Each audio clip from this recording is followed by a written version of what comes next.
قرآن مجید میں ہے ان اللہ لا یستحی من الحق، کہ اللہ تعالیٰ حق بات بیان کرنے سے حیا نہیں کرتے۔ حدیث میں بھی بعض ایسے مسائل کو اللہ کے رسول نے بیان کیا ہے صلی اللہ علیہ وسلم نے جو بظاہر حیا کے خلاف ہیں، مگر اس لیے بیان کیا کہ اگر آپ صلی اللہ علیہ وسلم بیان نہ کرتے تو لوگ ان بے شرمی کے کاموں میں مبتلا ہو جاتے۔ اسی وجہ سے میں بھی یہ ہمت کر رہا ہوں کہ ایک اور ایسا گناہ جس میں لوگ مبتلا ہیں، اور وہ ہے حیا کے خلاف، مگر ہے بہرحال شریعت کا مسئلہ اور لوگ اس میں گناہ میں مبتلا بھی ہیں، اس لیے بتانا ضروری ہے۔ وہ یہ ہے کہ لوگ شادی کے بعد بھی، آج کی نوجوان نسل زوجہ سے، بیوی سے غیر فطری طریقے سے ہم بستری کرتے ہیں۔ انٹرنیٹ پہ بیہودہ فلمیں دیکھتے ہیں تو جو چیز انگریزوں کی دیکھ رہے ہیں کہ ان کے کلچر آہستہ آہستہ میڈیا کے ذریعے ہمارے معاشرے میں بھی آ رہا ہے۔ اللہ کے رسول صلی اللہ علیہ وسلم نے لعنت فرمائی ہے، ایک روایت میں ہے کہ اللہ اس کی طرف دیکھے گا نہیں کہ جو اپنی زوجہ سے پچھلے راستے سے ہم بستری کرے گا۔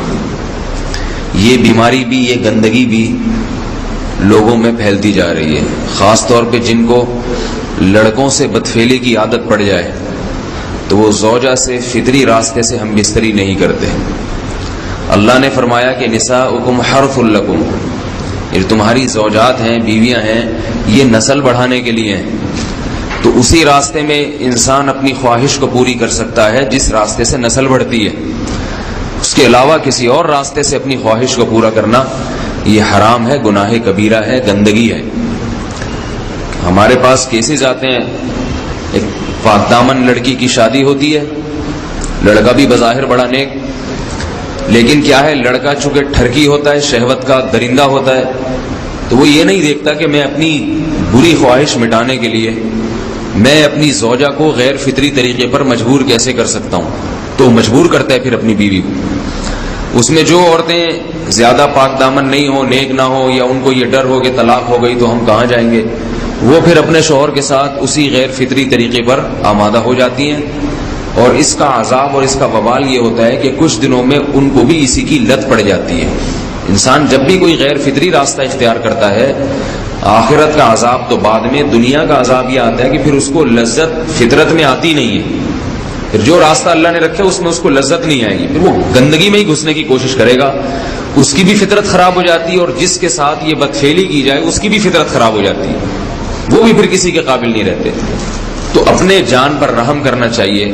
ہم انسان ہیں، ہم درندے نہیں ہیں، ہم گھوڑے نہیں ہیں، ہم گدھے نہیں ہیں، ہم جانور نہیں ہیں، ہم انگریز نہیں ہیں۔ انگریز نے تو حیا اور شرم کی تمام حدود کو توڑ دیا ہے، وہ تو درندے بن چکے ہیں، ہم تو درندے نہیں ہیں، ہم تو حلال کھاتے ہیں، پاک صاف رہنے کی کوشش کرتے ہیں، تو ہم ان کی جو کلچر دیکھ دیکھ کے ہم ویسے درندے بننے کی کوشش کیوں کریں؟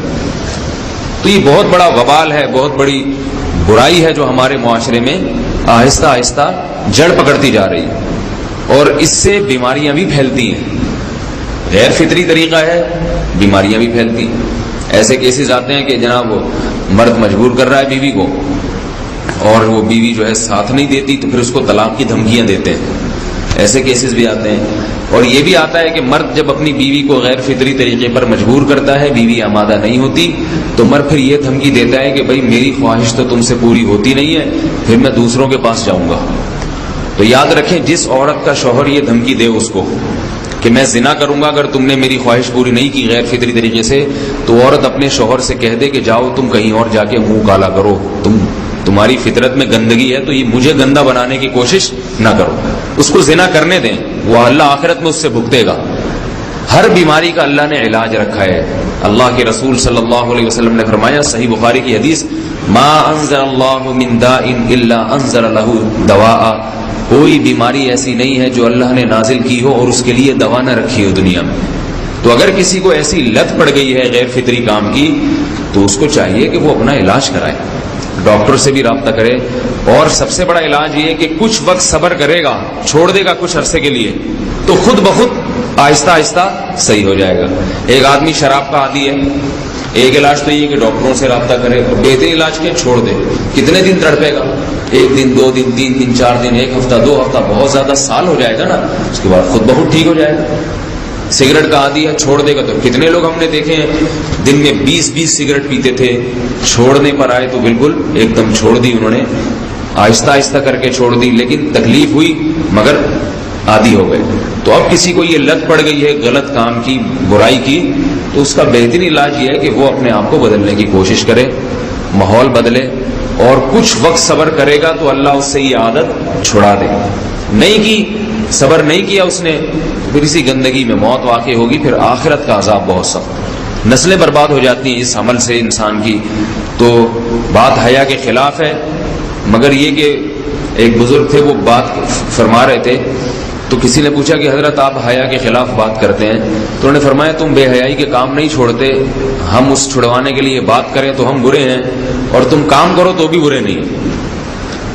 برائی کا کام کرنے میں برا نہیں بنتا، اور برائی کے خلاف بولنے والا برا بن جاتا ہے کہ دیکھو یہ کیسی باتیں کر رہے ہیں. تو بھائی باتیں ہیں اس لیے ہیں کہ یہ معاشرے میں یہ برائی پھیلتی چلی جا رہی ہے، اور یہ ہماری اپنا کلچر نہیں ہے، یہ امپورٹ ہو رہا ہے باہر سے، یہ امپورٹ ہو رہا ہے، یہ وہاں میڈیا کے ذریعے آ رہا ہے. تو وہ چیزیں دیکھا نہ کریں اور ان لوگوں سے دور رہا کریں.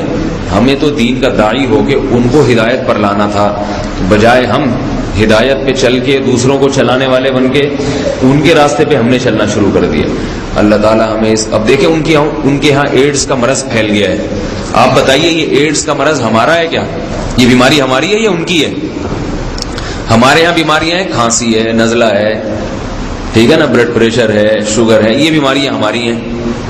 کوئی اللہ کا شکر ہے گندی بیماری ہمارے ہاں نہیں ہے. جتنی گندگیاں ہیں وہاں سے آ رہی ہیں. ایڈز کا مرض وہاں سے امپورٹ ہوا ہے. وہ ایڈز کا مرض اسی بدفعلی کی وجہ سے پیدا ہوتا ہے، اسی سے جراثیم پیدا ہوتے ہیں، اور اتنا خطرناک مرض کے ایسے متعدی ایسے پھیلتا ہی. افغانستان میں ایڈز کا ریشو 0 تھا، 0. وہ جانتے نہیں تھے کہ ایڈز کا مرض ہوتا کیا ہے. جب سے امریکن آرمی، برطانیہ آرمی افغانستان میں آئی ہے، فوجی آئے ہیں، افغانوں میں ایڈز کا مرض پھیل گیا ہے. انہوں نے وہاں بدفعلیاں شروع کر دی ہیں. تو وہ تو حالانکہ ان کے لیے زنا کتنا سستا ہے، کتنا سستا ہے نا ان کے لیے زنا، پھر بھی وہ لڑکوں کی طرف مائل ہوتے ہیں. تو اتنی گندگی، ایسا گندا جب انسان بن جائے پھر اللہ اس کے وجود کو برقرار نہیں رکھتے، اور رکھتے ہیں تو پھر آخرت میں سزا دینے کے لیے اپنے آپ کو ان گندگیوں سے بچانا چاہیے، حلال پہ اکتفا کرنا چاہیے. اللہ تعالی ہمیں حلال پہ قناعت کی توفیق عطا فرمائے اور پاکیزہ لوگوں میں ہمارا شمار فرمائے.